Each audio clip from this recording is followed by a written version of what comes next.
Going. Let's dive into to this week's episode of Did You See This? Where we crawl LinkedIn and any other social platforms that we can get our hands on for the best and worst and funniest and most cringeworthy posts around business, finance, fundraising, and beyond. So, Alex, do you want to kick us off this week with what you've come across? What's been something that's made you stop and stare? So you want me to start again? Well, I why can do not? it. Why not? Uh, You're no, always full but of the best stuff. I think you spend most of your time crawling social media by the looks of it. So yeah, exactly. Like I don't spend any other time than just going through social media. No, but I actually had a hard time picking the first piece for today because I had a few ones. But I think I'll start with a l- with a Twitter post, an X post that I saw the other day. Let's find it here. It was written by, I don't actually think this is a famous user. I think he has a couple of thousand followers. But he wrote something that I have now seen at least 50 times on Twitter, where I also spend a lot of time. And he's writing, founders, which founder becomes the hardest to compete with? The one who ships faster, the one who understands customers better, the one everybody already trusts. Who's your bet? Who's your bet? so you have to pick one of three, do you? There's only three strict categories that you can pick. Exactly. The one who ships faster, the one who understands customers better, and the one that everyone already trusts. Yeah, no, The but one. like, okay, this is stupid, right? Actually that's why I brought it forward because I've now seen 50 of these posts. But I do think they tell a story about it, like about something that is of course very relevant right now. Because with building and shipping, building product like that being compressed, that I think the big discussion point is where is the real mode now? Mm. And I think that is of course a relevant topic, but putting it into boxes like this and then it's just one or the other, then it becomes a bit too black and white. But if you did have to pick, is there one of them you'd pick? I mean, the one that everybody already trusts, I feel like is kind of weak, right? Like you can kind of build trust to some degree. Okay, I guess if you're really really well known, then it's like quite a Mm. nice go to market. But if you've got nothing to show for it after that, then it's kind of like you're not going to achieve anything. Number one and two, I think, are close competitors. The one who ships faster and the one who understands customers better. Because I'm torn. Because we always talk about shipping faster, right? You ship faster, you make mistakes faster, you learn faster, and then you ship the right thing better, the next time. Mm. But if you're shipping in the wrong direction, it doesn't matter, right? Yeah. And Mm. in today's world, where like shipping has become easier than ever, right? Anyone can go on to a vibe coding platform or just a coding platform, whatever, like, and they basically knock up pretty much anything that looks good really quickly, and then keep iterating and deploying features.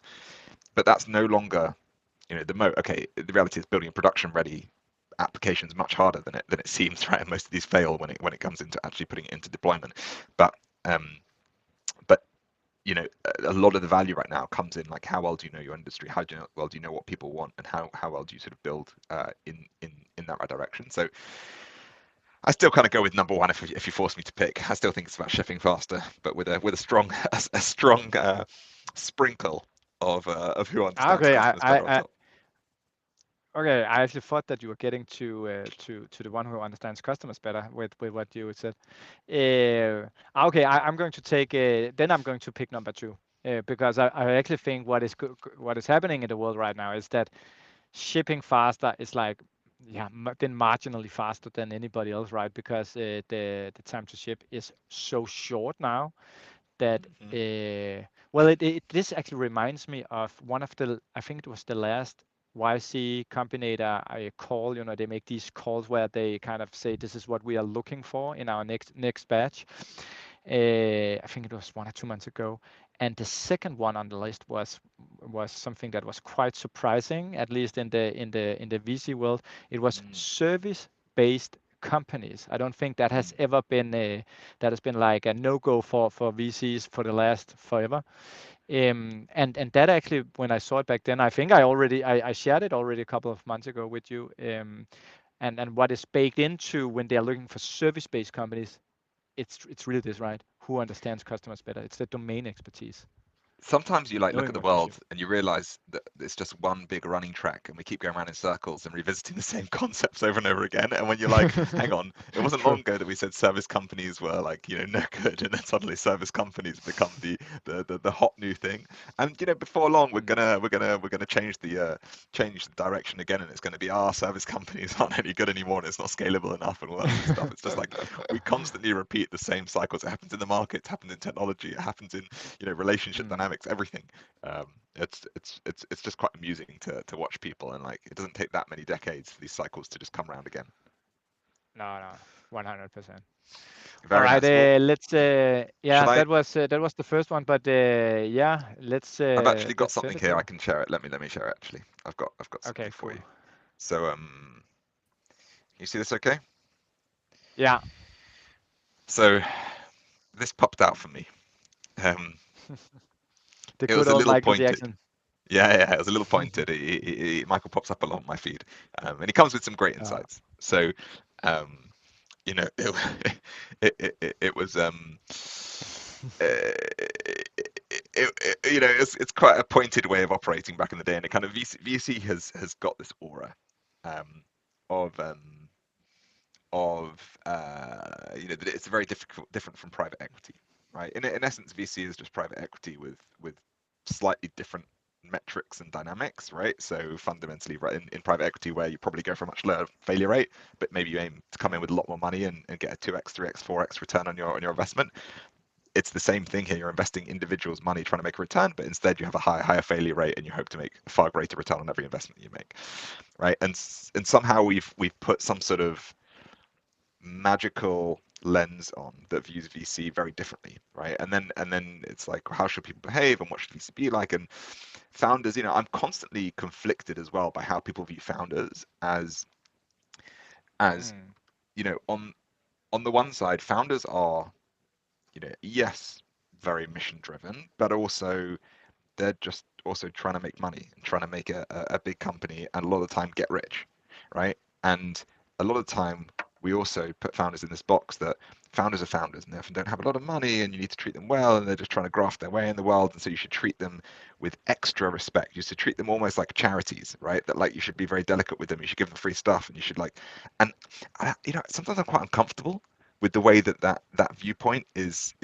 sort of framed, because I'm like, to some extent, yes, of course, you treat everyone in business with decency, right? You mm, should always behave in the right way with people, but should founders of like fast growth startups be treated differently to, I don't know, like a CEO of a slightly more developed company that then is or isn't going to get investment? And should they be kind of mollycoddled and given these like favorable terms or favorable treatment in some way? And it just kind of, this spoke to me a little mm, bit in that way, which is like, we've had this, the founder friendly terminology, I think, is seeped into a lot of different areas. Sometimes it just means behaving in an appropriate way. Agree with that. Sometimes it mm. means that founders should be treated very differently of like early stage fast growth startups. I don't know, what's your take on it, Alex? Well, it's a good question. Well, first of all, I'd love to have invested in Nvidia at 6 million. It'd be sitting pretty right now. Would you still be on this live stream? That's the question. 100%. I would not be doing anything else instead than Your whole day would be one filled one with per live week. streams. Yeah, exactly. No, I think it's VC culture, it is a very hardcore culture, because ultimately they have some LPs that they need to return money to. I think during the times where founder friendly kind of became a phrase and became a thing, it wasn't because VCs are friendly in any way. It was probably market dynamics. It was probably harder to get the good deals, and then how can we get the good deals? We are founder friendly. Which is also something that most often when you talk about founder friendly, it's the terms of the term sheet. We need 3x dilution preferences, or whatever it might be, or some very nasty Very predatory kind clauses of that terms. that Yeah. yeah, like I actually think the whole founder friendly thing is is 100% something VCs were forced into due to supply and demand. But I like it that it took a shift. Yeah, 100%. And like, look, I guess, as I said, if it's just code for doing good business and sort of Mm, treating people with respect, then everyone should be founder mm. friendly, right? Yeah. But I do like I do love the quote here. That Don Valentine told him that if he lost the money, he would kill him. Sometimes there's Yeah, something. So it's just nice when people speak plainly. I'm sure he didn't mean it word by literally. word, No, I but don't think it was a specific not, specific threat. That would have not been illegal, literally. but figuratively, Yeah, he'd be in a lot of trouble. yeah, And nice. and that's Put some interesting as pressure well on. because Put like, some pressure on. well, it's also like, is there, maybe there's some VC scholars around here as well who can kind of tell us this, but like, I wonder if VC back in the day, didn't expect to lose so much money, right? Like now it's very much just Mm, taken for granted that like you're likely to lose when I invest in you, right? Like 9 of my companies out of 10 are going to lose, and so like if you lose the money, I don't want you to lose the money, but so be it. Whereas mm, I wonder if those dynamics, and we sort of commented on this a bit in the last call about like the new like $1 trillion cases rather than the $1 billion cases, and therefore like are you going to have a lot more failure rate but have some huge winners? And does VC dynamics change? I wonder if mm, VC dynamics have also changed a bit in the last 30 years to some degree, or 40 years, and actually, um, you even maybe before venture capital even became a thing and a phrase, like mm. actually was losing that kind of money much more significant at that point than it is today, because just the fund dynamics just worked very very differently. And I guess the industry has matured, right, over that period of time as well. 100%. Very good. You want to show me something else? You got anything good up your sleeve?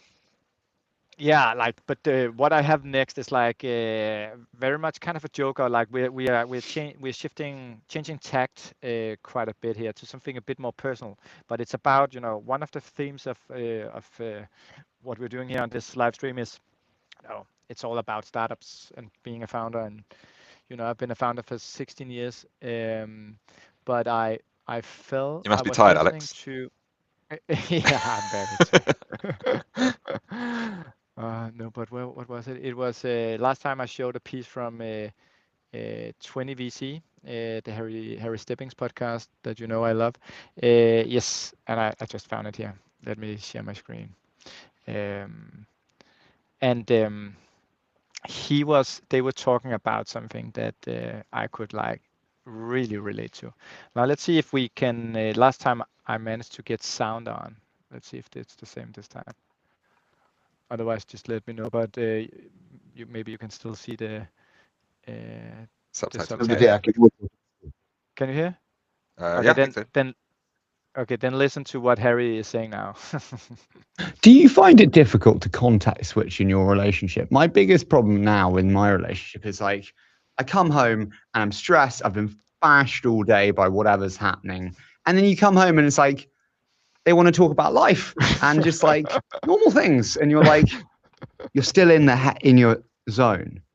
Do you struggle with that? And how I do you? used to. I used to. It was horrible. That was very hard for me. This is such an Like interesting one. I'm not joking. When I heard that, I was like, finally, I found another person saying the unspoken thing out loud. Because to be quite honest, like at in a startup life, you have different periods where you're super stressed. You might be fundraising, and then other things are happening. And when I come home, like Harry, it was like he was reading from my brain. You just come home and they want to talk about normal stuff. It's so hard though, isn't it? Like, and I wonder how much of this. I wonder how much of this is like a founder thing or an operator thing, or not, because I know that there's a common thing about men and women as well in terms of communication, and like on average, Mm. men like try and communicate things with a view to solving problems. So like that's why people get often frustrated. Whereas like often like women end up communicating things much more with like understanding. And it's not exclusively, but like on average, it seems to be apparently that like that's the way people communicate sort of a bit differently. And so you come home and like one person's saying like telling you about something because they want a solution, and the other person's just saying I understand, and you're like, well, like, that come on guys, like we're trying to like it's not merging, and then people have arguments and all sorts. And so I wonder, I wonder if there's an element of that on this point of view, or like whether actually like it's a founder thing, or something else, right? Does everyone experience this the same way? But 100%, I also resonate with it, and I don't know if that's to do with like me being a man, or like being an operator, or but I don't know, but like 100%, I find the context switching like quite difficult, and I'm probably also based off a lot of the time and just like in my own world, and that's just me as an individual. But like, yeah, it's just when there's something that feels huge that's staying with you, like how can you forget about it until you've kind of solved the problem in your head? Like that I find really difficult, right? If there's a huge problem that you're trying to solve, or a really important person has left, or you're losing customers and you're trying to get new customers, whatever it is, like not like just getting your brain to just stop moving in that direction is really difficult. I think it's a But do it's a huge like challenge. but like first of all, like I definitely don't think it's just a founder trait or a founder thing. Like it's if you're passionate about your job or your work, or like basically just anything, it could also just be probably a hobby. It can be difficult to switch off. But like because Charlie, you have kids. I don't yet, at least. Have you found a golden recipe? Because I've just been considering whether getting kids is kind of like a blocking mechanism for all these work thoughts that you might have, because then you just fuck that, there's my daughter. Does it I'd, help, or have you found another good method? I'd say there's easier and cheaper ways to do that than by trying to have kids. So if you're looking for a solution to that Okay. problem in particular, that's not the first place you should be looking. No, Okay. but what happens in practice? I think it's an interesting one, because like kids are probably an analogy as well for like anything that is so all consuming that you like just don't have time or space to think about anything else, right? So like if you if someone comes home from work and then you stand them on top of a stool or a chair, and you put loads of knives face up all around the chair on the floor, right? And then you tell them to balance on one foot. I'm pretty sure that person wouldn't be thinking much about work for the period that they're on that chair surrounded by all these Yeah. knives, because they're just thinking about how do I not get stabbed at the moment, right? Or fall off this chair, right? And it's taking up your brain capacity in full. And like it's quite amazing, because it's a similar analogy to like how we get sort of taken away in things during the day at work as well. When there's something that's like all consuming, that suddenly like you can't think about anything else. You have to concentrate so carefully on a specific task, specific action. And I think there's an element to like kids make you do that to some degree as well, because you come home and it's like Yeah, the exactly. chaos, and it's like bedtime, and dealing with them and all that sort of stuff. And sometimes actually when it's calm, like it's still hard to like switch off, because it's kind of like, well, things are calm, and so I'm still thinking in the background about all the other things that are going on. And I'm sure a lot of other people have a lot better techniques than than I probably do to sort of cope with all these things. But yeah, 100%. Like sometimes you just have to forget about it for 2-3 hours and get the kids to bed, and then Yeah. suddenly you switch on again, and you're back in the moment. So yeah, compartmentalizing those as a skill, as a strategy is like it's an amazing skill. Like it's something that I've got better at in the last few years, but I'm still not perfect with. But it is a one of the most, I think, underestimated skills to succeed in high stress situations, high stress jobs. Is like being able to compartmentalize, because if you can't put it Yeah. away, everything else Yeah. goes, right. Like if you're walking into a meeting and you need to sell your heart out, like you need to Yeah. win a new customer, Yeah. and you've just had a piece of bad news, you have to lock it away for 45 Yeah. minutes, do the pitch, and then you can come back and think about it again. Holy shit, that's what I hate the most. I yeah, I think both you and me, we have tried that 1,000 times, where you need to go in and like you just got some problem you need to fix like 5 minutes before the meeting, and now you need to be, yeah, now this is happening. But It's tough. It's really tough. yeah. But I think yeah, we probably need to be grateful for our partners bearing with us when we are still in our zone. I actually think the only little hack or trick that I found myself, it's very related to your analogy about the stools and the knives.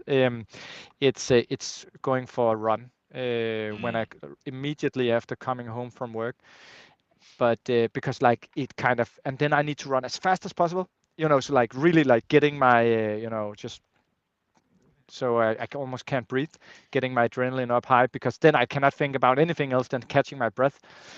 But the problem is actually I'm injured right now because I literally almost need to do this every day. But now I'm 36, so I can't run every day without getting injured, and it's a big problem. So I need to There find is something some magical. other thing to. Mm, There is something magical about like exercise, right? Like it just yeah, not only does it get you thinking about something else, but it just puts the world into perspective. And so yeah. I think it's one of the, you know, not so secrets that like a lot of successful people True. talk about. Yeah, but it's interesting because I've been chatting to many people that prefer to work out in the morning because then it's over with, and people are different. I've just well, first of all, I don't like working out in the morning. My body feels weak, but it Mm-hmm. also I'd much rather save it for when I'm done with my working day, because I know it's the most efficient way I know of to shut my brain off, at least just a little bit, because it kind of finishes off the work. But people are different, of course. Very good. I think we've got time for one more, Alex. Let's do one more. Yeah, Do you want to do one? You got another one? yeah. Okay, this might actually be semi in the same camp as this one. It's also about kind of the mentality of building a company. Um, it was an ex post I stumbled upon. Oh, that was the wrong link here.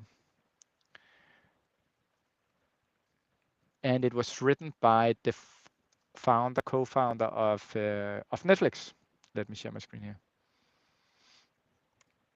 Very cool. Very short, but the very famous founder here, Marc Randolph, co-founder of Netflix, he wrote this: finding the balance between productive persistence and wasted effort is the whole game.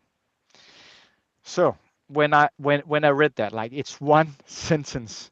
Again, I haven't really heard it expressed this way before, but I was just like, this this is like, it's almost like he has captured a very essential part of building a company in one sentence. You are spot on. And to be honest, Mm. this is like the most elusive balance to find, because you will see a million posts in different formats that say you can't quit too early. Success comes late. You have to try things 1,000 times Yes. before they work. Success is built on volume. The next sales call you have could be the one that makes it for you. And you hear all these stories of people who did that, right? Who did 1,000 sales calls, who ran 1,000 miles, who posted it 10,000 times on LinkedIn, whatever it is, and then suddenly they blew up. Suddenly they made it. Vozinha, the goalkeeper, for was it Cape Verde, who the goalkeeper, who Mm. suddenly he's 40 years old. He could have not made this World Cup, and suddenly he's like signed for Miami, I think it was, and he's got all these sponsorship deals. His Instagram followers went from like 10,000 whatever to like 28 million over the course of the World Cup. Like it's crazy. And it's because he didn't stop, right? And eventually he made it. But like for every Vizinha, there's like 10,000 players who just never make it and end up Exactly. their careers with no Yeah. job and no money and like nothing to sort of show for it. And how do you know when you're actually putting time into something that isn't the right place to go? There's something better to do, and when it's just Mm. completely wasted. And for me, actually, I think you don't have to decide. It's about opportunity cost, right? And Mm. it's if you're doing things 1,000 times over, but they think there could be something better that you could be doing, then that's when you think about, actually, should I be doing the other thing? Now the question comes when you're like, I won't know until I do that thing for 100 times whether it's likely to yield any results or not as well, right? Like I could close my startup down and I could start another startup, but am I going to end up in a better place, after 3 years than I will with my current startup? I don't know, right? Like it's this kind of magic dust and this getting lucky a lot of the time, I think. I think, especially in the startup world, it is so tricky because what you're working towards, it is in many cases like this 0 versus 1 scenario. Either you, and of course there's all these in between scenarios as well, but it is so when you're working towards this big vision, and when do you know that I should just stop, like because it's not going to work, and there's like 1,000 in between, or like decisions or moments during that journey, and I could probably count for the last 16 years. I remember in my first startup, if I use that as an example, I think me and my co-founders there, I think we had at least 5 or 6 times over a period of 11 years, and it eventually ended very well, and I exited. But I remember probably 5 to 6 instances where we were sitting late in the office. I think we had a beer because we're just so tired. We had like probably 4 bad meetings those days, and we're literally looking each other in the eyes and saying, should we just close it? Like everybody seems to say that we won't succeed, and they won't buy our product or something like that. And so when I look back in history, I can count many times where, faced with all this adversity and difficulty, we were just like, fuck it, we'll continue. And I feel like so many things that I've at least personally tried, good things came out of a lot of moments where you could have stopped and could just throw in the towel. But again, there are also just moments where you know you need to cut it, and that's like there's no answer here. There's no recipe book or something like that to when is it. Mm. It's probably a little bit gut feeling, and then I don't know, but it just hit It's me the when I read mystery you this. have to solve. It's the mystery you have to Mm. solve. Very Yeah. good. Well, I think that probably takes us to the end of today's episode, Alex. So let's Already. let's save the rest of the content for next one. But I think we'll be back probably in a couple of weeks with the next episode of Did You See This? And for everyone who's tuned in today, hope you enjoyed it. And don't forget, you can send us any posts that you want us to talk over and give our opinion on in between, and we'll bring them up in the next episode. So hope you have a good couple of weeks. For those of you on summer holidays, enjoy them, and we'll see you then. Thank you. See you, Charlie. See ya. Bye.